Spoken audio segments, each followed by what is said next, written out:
Hey guys, welcome back to the Best Budget Blackout Build Battle Volume 2. If you haven't catched it yet, check out Volume 1, where I show you how I built these awesome AR style 300 blackouts for about 300 bucks each. And today, we need to go to the range and give them a full, thorough function check, as well as accuracy test. So, let's go. I'm Dan, this is Guns Guitars. Let's get started.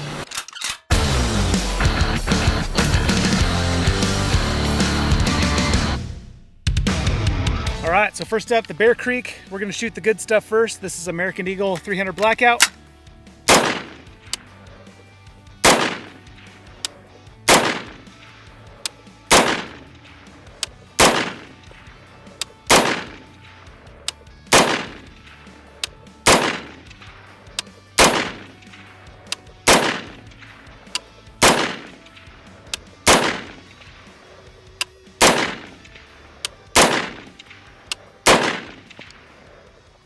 All right, well, worked pretty good. Let's try the cheaper stuff. All right, again, just testing function, so I unloaded up 5 rounds, but this is remanufactured ammo from 2A Warehouse, not sponsored, hint, hint.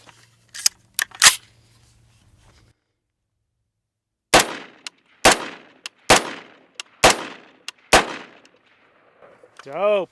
All right, so here we have some really expensive ammo. This is Hornady Subsonic, and only 5 rounds because it's expensive. Ah, I felt that one.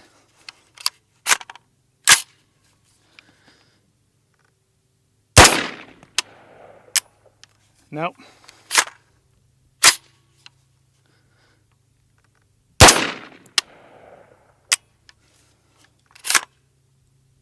Just barely not enough.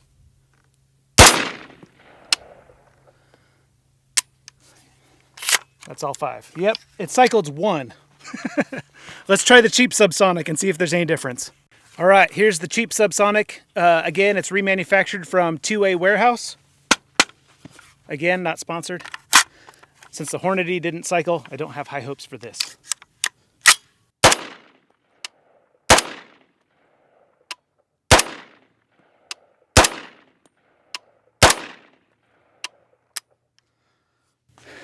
I'm shocked. The cheap stuff worked better. All right, second verse, same as the first. Again, starting with the good stuff, American Eagle 300 Blackout, Supersonic. Let's go.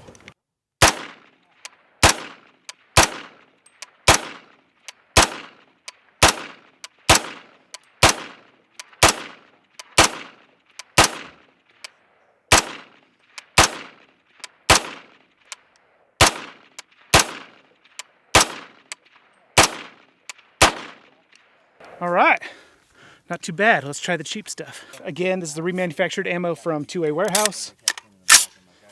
Again, only like 5 or 6 rounds loaded up here.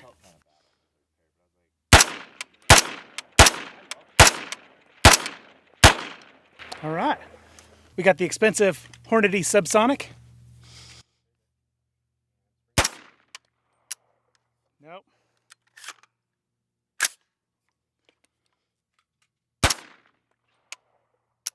Nope.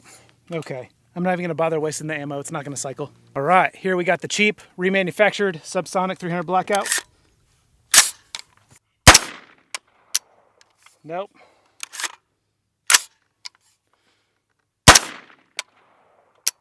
Nope.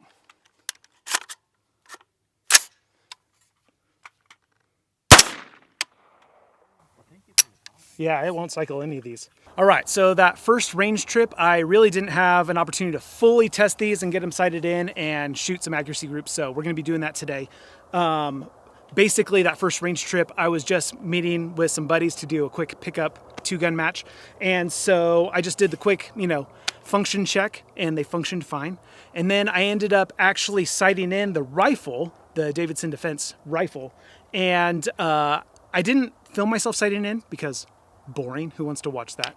But during my sight-in process, I found that using just standard 5.56 PMags, I was actually getting a jam like every 10 or so rounds. And so I tried a few different 5.56 mags, but I wasn't having much luck. And so then one of my buddies let me have one of his 300 Blackout specific PMags. So they are marked 7.62 by 35, which is kind of cool. I didn't know these existed, or else I probably would have already had some. And once I replaced the mag with that specific mag, then it ran flawless the rest of the day. In fact, I ended up actually competing with that gun in our little match, and I ended up getting second place overall. I had the best average of all 3 runs, but we weren't playing best average, we were playing best match, and another friend of mine edged me out, unfortunately. So that gun works awesome.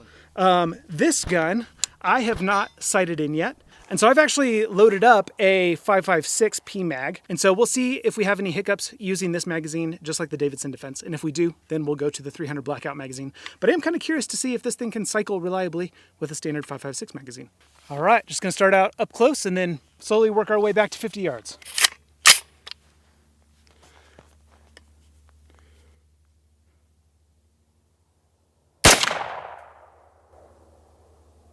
All right, not too bad. We'll go ahead and move it back. And we do have a mag. Related jam. Interesting. Funny how I didn't have those issues when I first tried it. Looks like we're still on target, so we'll go ahead and move back. Boy, shooting groups with the red dot sight is going to be difficult. Still looking good. I think at this point I could safely come up now. I think I might have overcorrected on that. Oh, we got another jam.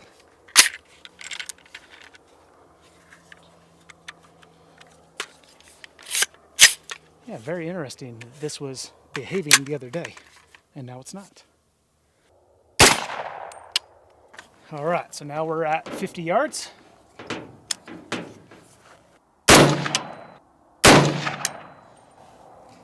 All right, got another jam. So it looks like even the Bear Creek is going to struggle with the 5.56 mag. So let's go ahead and switch over to the 300 Blackout mag and see if we have better luck. All right, I think I have a good enough battle zero for now. So I'm going to go ahead and attempt to shoot a group. Now we're at 50 yards, which isn't anything super impressive, but keep in mind that this is a pistol length 7.5-inch barrel. I'm not actually using a real shooting bench. I'm just using the edge of my truck.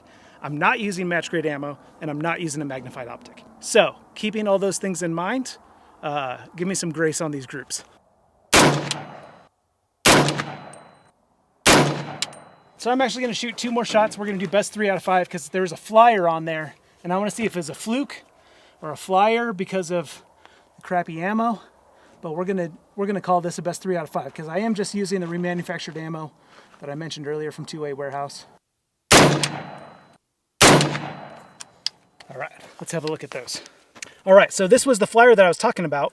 And so that's a pretty freaking good 4-shot group. I'm not gonna lie, I'm really impressed with that. So let's put on a fresh target on top and we'll check the rifle now. So this is sort of a surprising result. Up here we got the Davidson Defense rifle length upper. And even if I drop 2 flyers, that puts my group about the same as a 4-shot group with the Bear Creek one, if I drop that flyer.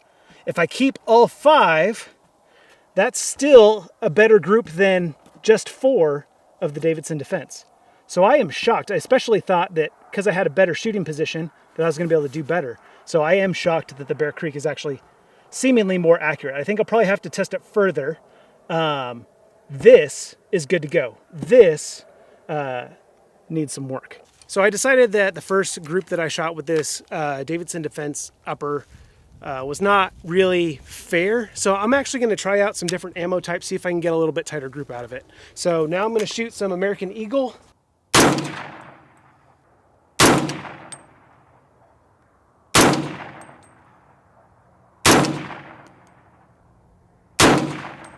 Still 1 flyer in there.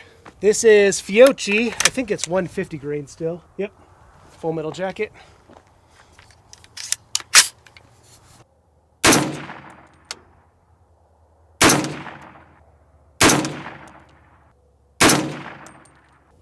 I pulled that one. All right. That already looks like a much better group. Let's go have a look at that one.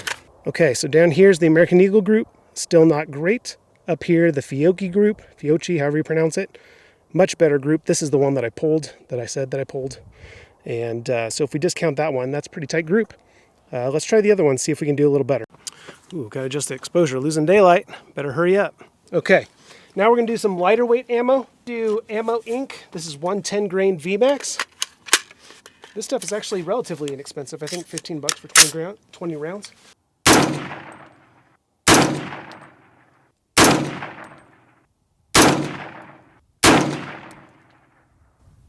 All right, not a bad looking group. Let's try out the other one. This is Winchester White Box, open tip, 125 grain.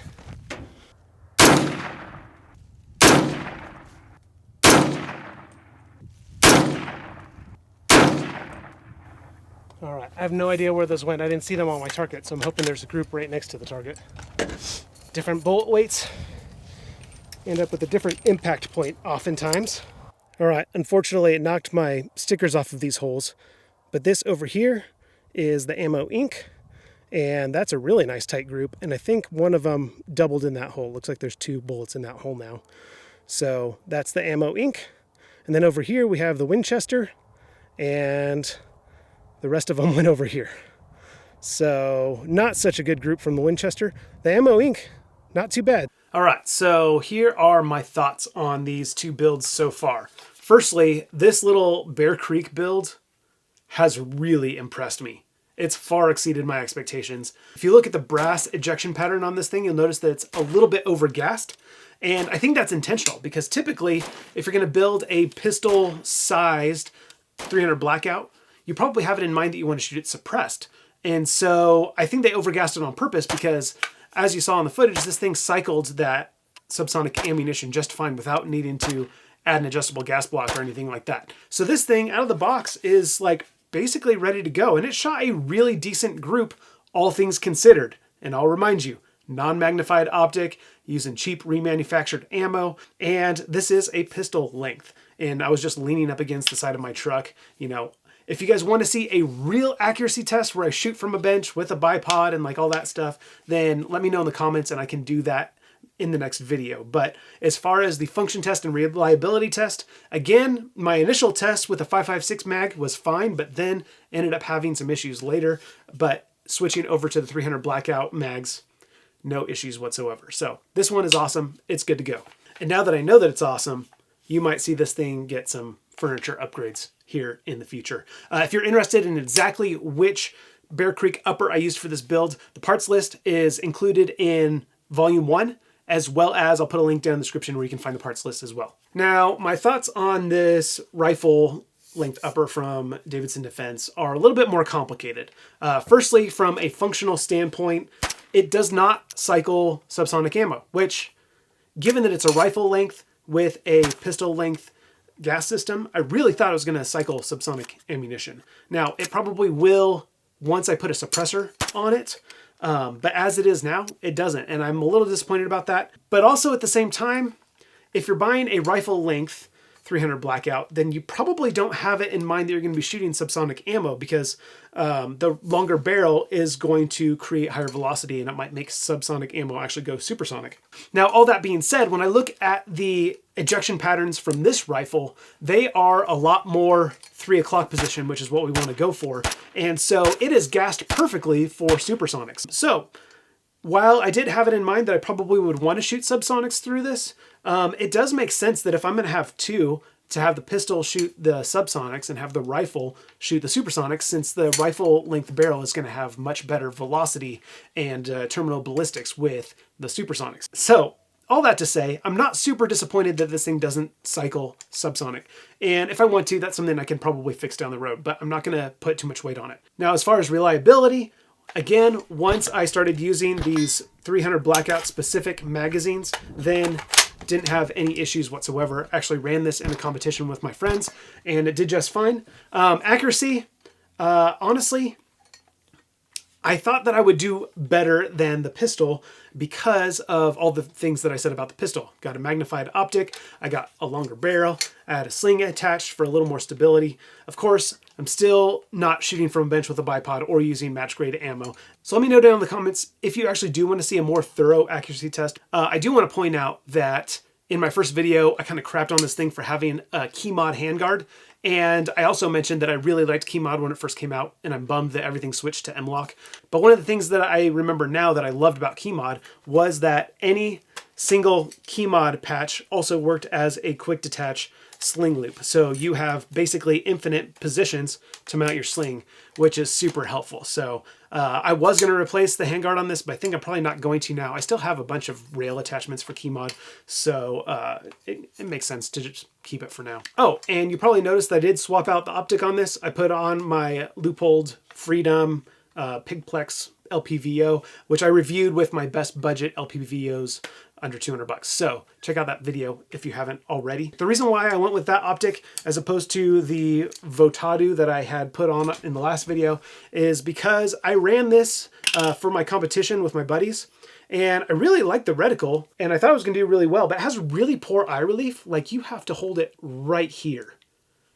But the real reason why I don't want to run it is at some point during that shooting day, I had set my rifle down on the bench multiple times. Black rifle in the sun, you know, they get really hot. Well, this optic actually melted on the inside. So if you look down the glass, I'll see if I can pick it up in the camera, but you actually see that one side is like completely melted. And so, you know, it's not an expensive optic at like just over 100 bucks, but that's also not like a super cheap optic, so I expected a little better. So that's kind of a bummer. So where do we go from here? Well, volume 3 is supposed to be shooting these things suppressed and function checking them with supersonic and subsonic and seeing if there's any changes that we need to make to adapt them for that type of use. And I thought I would have my suppressor by now, but I don't. It's still in ATF jail. The e-forms are a little bit slow, probably because of the election. So hopefully I'll have that in the next couple weeks. So be watching out for volume 3. But until then, I got some more gun content coming for you. So make sure you're subscribed. I'm Dan, this is Guns and Guitars, and I'll see you in the next video.